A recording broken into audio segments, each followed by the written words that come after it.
Mi smo v Novi Sloveniji vedno trdili, da smo v slovenski zgodovini znali Slovenci v zgodovinsko usodnih trenutkih vedno znali stopiti skupaj.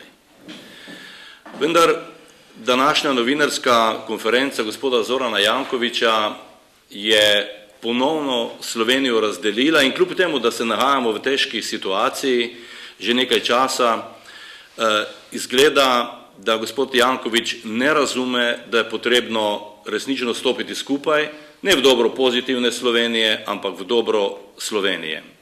Mi smo slutili, da se bo po ponovni potrditvi zakona o slovenskem državnem holdingu in zakona o ukrepih Republike Slovenije za krepitev stabilnosti bank v državnem zboru oglasil prvak pozitivne Slovenije, gospod Janković. Na včerajšnji razpravi v državnem zboru se je jasno čutilo dviganje temperature in dviganje nervoze. Se strani opozicije so padale besede, ki ne sodijo v hram demokracije, kjer ima mesto soočenje različnih pogledov, nimajo pa mesta verbalni udarci pod pas. Mi v Novi Sloveniji obžalujemo, da je do tega prišlo in lahko samo upamo, da se bo zadeva v prihodnje izboljšala. Kaj pravzaprav moti gospoda Zorana Jankovića? Iz njegove pavšalne, večkrat izrečene kritike in poniževanja in diskreditacij vlade in koalicije smo lahko kvečemo razočarani, ker njegovo nastopanje nima vsebine. Nastopanje gospoda Jankovića žal nima vsebine, nima alternativnih rešitev za Slovenijo. Kritiziranje vse poprek ni rešitev. Mi tudi v tem trenutku ne vidimo, da so predčasne volitve rešitev. Izgleda, da gospod Janković razmišlja o predčasnih volitvah. Kaj bi to pomenilo? To bi pomenilo vsaj 4 mesece mrtvega teka te države, od katere mednarodna javnost pričakuje, da dokažemo, da smo sposobni upravljati to državo. Nova Slovenija se volitev seveda ne boji. Mi smo trenutno 4. stranka v državi, smo trdni člen te koalicije, ki si je zadala nalogo, da bo to državo popeljala iz krize.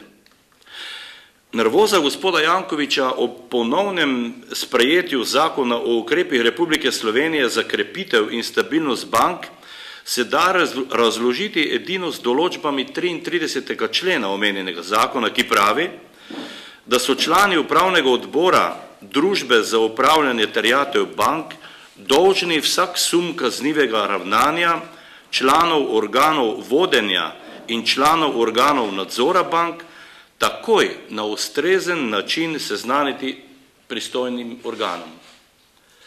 In še, da so zastaralni roki 4-krat daljši od zastaralnih rokov, kot jih določa zakon.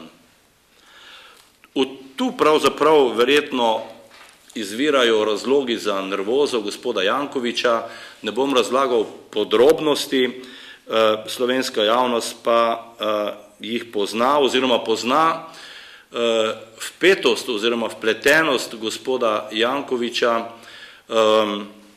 pri pridobivanju kreditov, ko je šlo za največjo investicijo v Ljubljani, to je za izgradnjo športnega centra Stožice.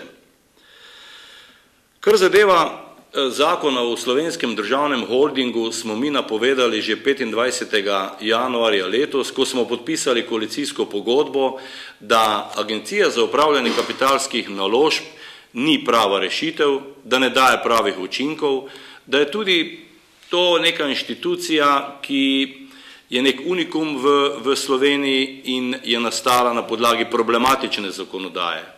Takrat smo napovedali, da bomo AUKN nadomestili z neko novo organiziranostjo, temu pravimo slovenski državni holding, in ta je po našem trdnem prepričanju vreden zaupanja in smo prepričani, da se bo s slovenskim državnim holdingom upravljalo nekoliko drugače, učinkovite, kot se je to počelo z AUKN, ko smo pravzaprav državljani ves čas preko medijev spremljali, kako se na pravzaprav na področju AUKN-ja oziroma upravljanja kapitalskih naložb prepirata na eni strani gospod Pahor, na drugi strani pa gospod Golobič.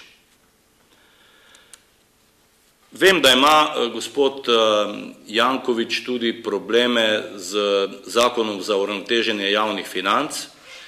Mi trdimo, da je ta zakon bil dober, dobro premišljen. Gotovo pa je, da ob takšnem kompleksu lahko tudi zakonodajalec naredi kakšno napako. Zato smo takoj po sprejetju zakona za uravnoteženje javnih financ vladi naložili, da budno spremlja in analizira izvajanje tega zakona. Ugotovili smo, da smo naredili manjšo napako in to napako bomo tudi z novelo zakona za uravnoteženje javnih financ v naslednjem mesecu sanirali. Gre za naše državljane, ki so delali v nekdanji Socialistični federativni republiki Jugoslaviji, gre za približno 8000 državljanov in gre tudi za finančne učinke, ki so nekje v višini 7,6 milijona evrov in to je pravzaprav edina napaka, ki smo jo pri analizi zaznali in kot rečeno, tako kot smo napovedali, bomo to napako tudi sanirali.